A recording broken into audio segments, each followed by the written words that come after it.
Okay, let's go ahead and add type to our Hawaiian postcard by using our type tool. Make sure it's on the horizontal type tool.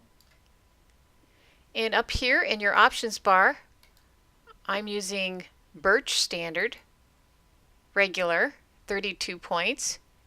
And if you can't get 32 by using this drop down, just go ahead and type it in. Crisp is our anti-alias. This is what AA is. This is the smoothness around your letter edges. And I'm selecting a very bright green right in here. And in my character palette, I'm going to select that. And this allows you to make some very good advanced changes in your type. What I'd like to do is tell my font to be on all caps, so make sure this double T is selected, and also the faux bold, which means fake bold, make sure that's selected. And in my tracking, this is your tracking, kind of like kerning, make sure it's about 200, but 250 is perfect. And then say return or enter. Okay, let's go ahead and just click right under the word Hawaii and type in Island Paradise. And you can see that fits precisely under the word Hawaii. And it's asking for us to commit to that change. So go ahead and hit that commit button. Now we're going to add a gradient to the word Hawaii. Select the word Hawaii in your layers palette and then do what's called a command click right on the thumbnail here, and you can see the letters now have the marching ants around them. Go to your gradient tool and in the foreground select a bright orange color. Let's go bright orange, there we go. And you can see above now your gradient tool has many different gradients to select from. Let's grab the one on the far left, going from orange to white, and say OK. With my gradient tool selected, I'm going to start at the bottom and drag up to the top. And what it does is it creates a gradient using my foreground and my background color. If I started from the top and went down, it would have my bright orange on the top and my white on the bottom. But we're going to do it from the bottom to the top, just like our image to the right here. And then deselect is Command D. We're now going to add what's called a layer style. So I'm still on my Hawaiian layer, or my Hawaii layer, and I'm going to come down here to drop shadow, and this is going to make it pop. You can see it already did a bit. With that selected, make sure you have global light on. Your blend mode is going to be multiply. Your opacity is 75%.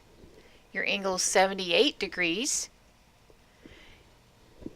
Your distance is about 5. We can just hit 5 there. I closed it. So if you close it, you can go back to it. Now watch how you go back to it. You double click on the effects right here. So I guess that's good I did that. Click on drop shadow, and we weren't quite done yet. Let's go to spread. We're going to make it a spread of about 30%. And once again, if you want to, you can just type that in. The size is going to be 10 pixels, so a little bit. Because we have this preview button checked, we can watch the changes happen instantly. And now say OK. Pretty neat, huh?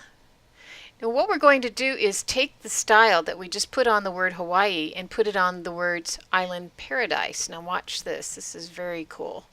I'm going to grab, holding down my Option key on a Mac, Alt key if you're on a PC, and drag or copy that to this layer here. Look at that. It instantly copies the drop shadow effect.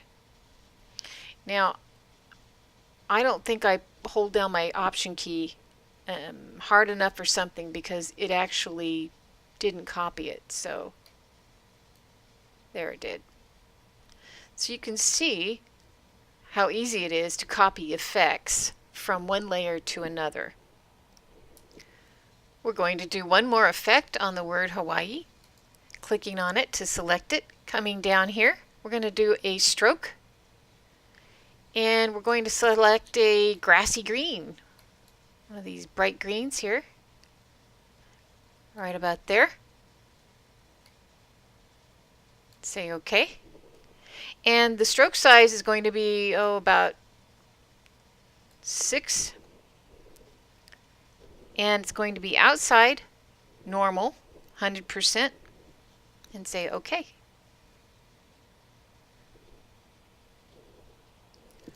Okay, I want to move this up just a little bit. There we go. Okay, we're going to do one more style. We're going to select our flower layer, and we're going to choose what's called a layer style right here. And we're going to do a drop shadow. So the opacity I want is about 60. It's a little bit lighter. And the distance is about 13. And the spread is about 9. Doesn't have to be exact, but just as close as you can. And we're going to change the blend mode to multiply. And make sure it's on multiply. So if it isn't, change it here. And we're going to add one more thing called satin. So over here you can add multiple layer styles. So we're going to click satin here, and you can see it's already changed to a satiny finish. That's what satin is. So select the word satin, make sure it's blue here, because I was actually still on drop shadow. So select satin and change your opacity to like 20%, way down low. Your distance is about 22.